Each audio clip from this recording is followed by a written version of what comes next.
are some people, the Lakers are making that run, they get it to 14. You and LeBron have that exchange. There are people out there that say maybe you shouldn't do that with one of the better players in the game. What were you thinking? I don't care. He's old. You know what I mean? I was waiting for that. I was expecting him to do that game 4, game 5. He wanted to say something when I got my 4th foul. He should have been saying that earlier on. But, you know, I poke bears. I don't respect no one until they come and give me 40. I pride myself on, you know, what I do is defense and taking on any challenge that's on the board.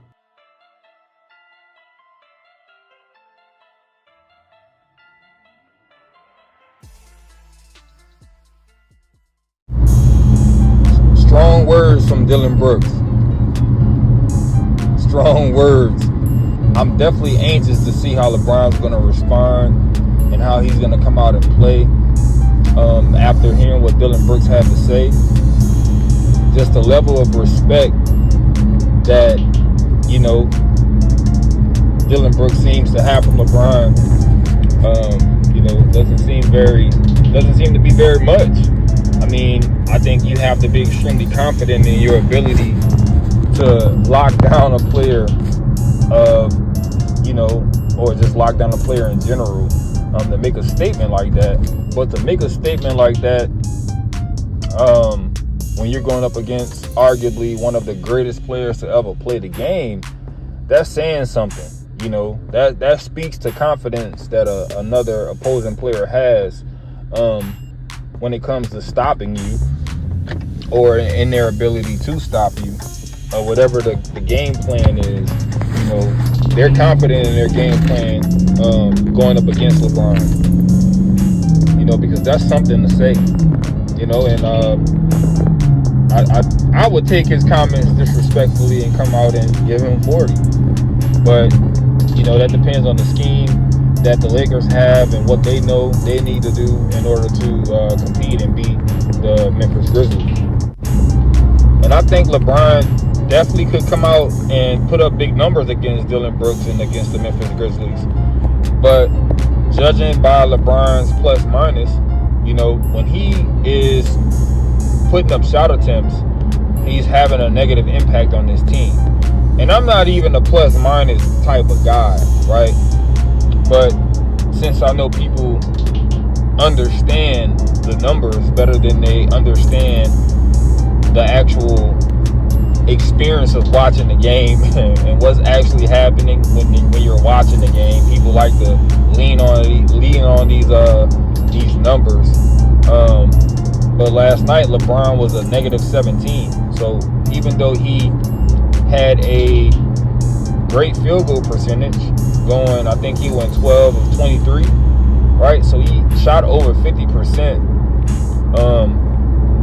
But I guess the amount of shot attempts he got up, you know, and the type of shots he took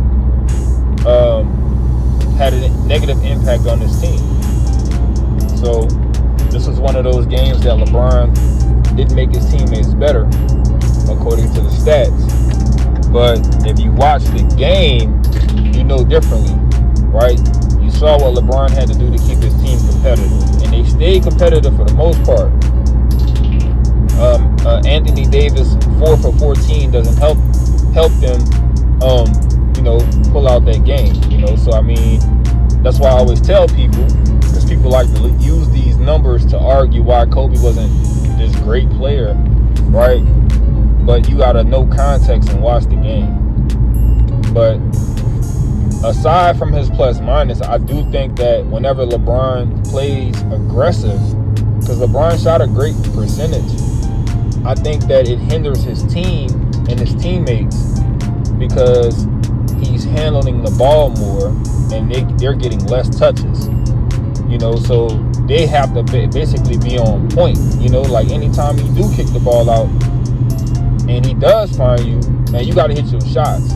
You know what I'm saying? You gotta have an impact when he does find you, right? Because Anthony Davis didn't have it going 4 for 14. LeBron has to be more aggressive, being the other alpha on the court, and that means that those other pieces, they gotta pick their spots, wisely. And when they get their opportunities, they gotta cash in. The Lakers suffered defeat against the Memphis Grizzlies without Ja Morant. Now, needless to say, I'm extremely disappointed. I usually don't bet on games. This was one of those games that I definitely took a bet on, and I took a loss. I took a L. It was only $20, so it's okay.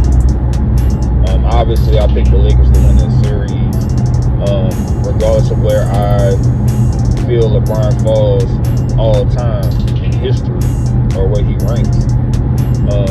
I'm still a Lakers fan, man. I want to see LeBron, go up against Tatum in the finals. I think it'll be a cool matchup. My money, if I had to bet my money, it'll be on the Suns making it to the finals. But still in all, man, I would love to see the Lakers make it and go up against Boston and see another Lakers-Boston finals. And it would be similar to what Kobe experienced, his latter years in LA. And I think it'd just be a memorable final, So after the game, of course, I go online and there's a lot being said about Anthony Davis, and I just feel like the criticism is unfair. The man is going up against the Defensive Player of the Year. He had 5 blocks, 8 rebounds, and 13 points. But keep in mind, the supporting cast was not very effective this game, right? The supporting cast did not do what they did in game 1. And I think that offensively, by them not being effective, that allowed the Memphis Grizzlies to play AD a lot more aggressively, forcing him to take some difficult shots. Although those are attempts that he gotta make. He went 4 for 14. I definitely think he's better than that. He shot like 28%. So I mean, I think that definitely he could have been more productive. But I think he goes as the supporting cast goes. If they're getting great guard play and people are having to stay honest on the perimeter, then that allows AD to play one-on-one. Because AD is a very versatile big. He's a very versatile big, and I saw a great example of that last night by they started AD out on in the corner on the wing, and I see he got watched him get a back pick, and LeBron found him for a dunk. A lot of big men, they don't play in sets where they're starting on the perimeter in the corner, getting the screen. Usually you see guards doing that. So I mean, I think he's very versatile. It would have been nice to see them go to more sets like that, instead of just always trying to feed him in the low post. It would have been nice to see them mix it up a little bit more. But I guess I just don't like the AD slander, man. The man is playing the Defensive Player of the Year, so it's not going to be an easy night, right? The man is Jackson is the Defensive Player of the Year for a reason.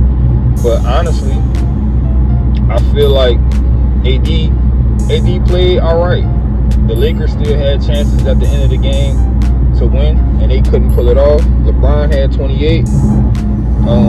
You got 20 from Hachimura, and I think Austin Reeves, I think he played all right. I think he had 14, maybe he had 14.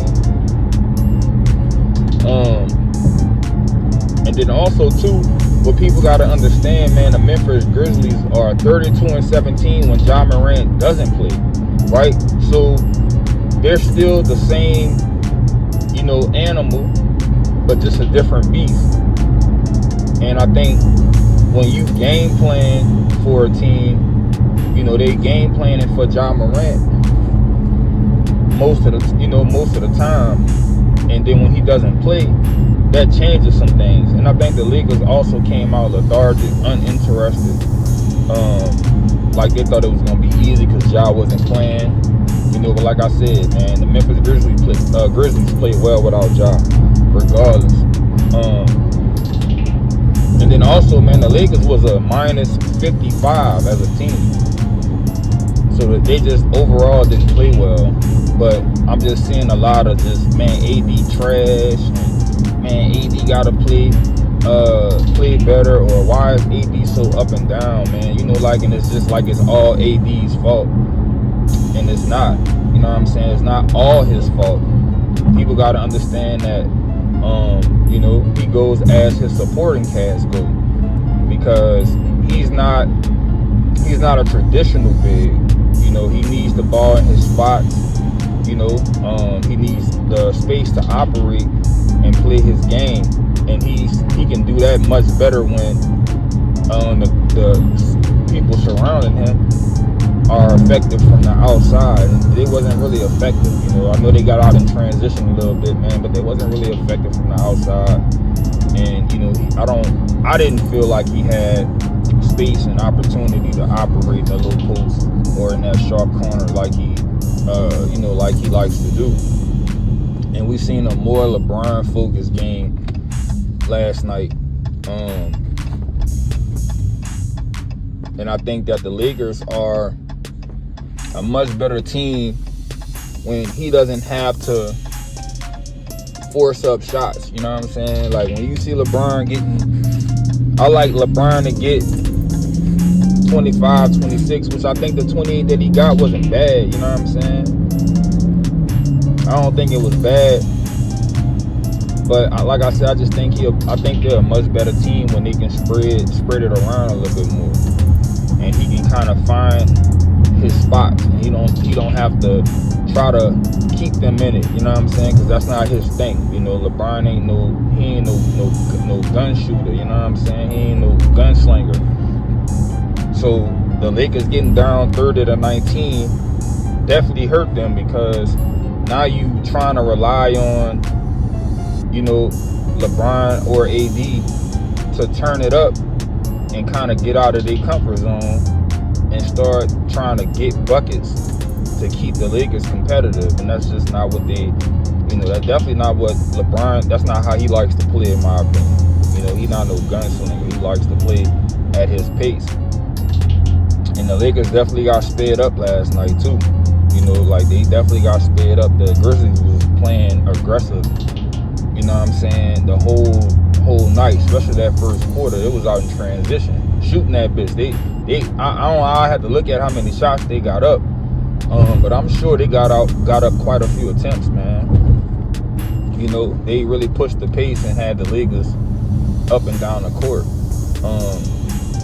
And I think, you know, that's gonna be an issue if they can't slow the pace down enough so that the Lakers can punish. Whether that's LeBron playing with his back to the basket or AD able to punish, you know what I'm saying, down low. It's gonna be, you know, it might end up being a short series if the Lakers don't figure out how to slow the pace of the game down, and you know, coming down, taking tough shots, not whipping the ball around. You know what I'm saying? Like, if the Lakers not gonna take great shots, they're gonna be out in transition getting beat. So you definitely don't want a 38-year-old LeBron having to defend out in transition because they taking ill-advised long threes. And you know, that's kind of what we saw, especially that first quarter, man. They was throwing that thing up. So definitely something to look out for in game 3. But anyway, man, I just kind of wanted to make this video to point that out, man. You can't blame AD for everything, man. If y'all new to the channel, man, please hit that subscribe button. Definitely like this video. Turn that notification bell on so you'll be notified whenever I upload another video. And yeah, until next time, man, I'm Joe. Joe Squad, I'm out. Why you shut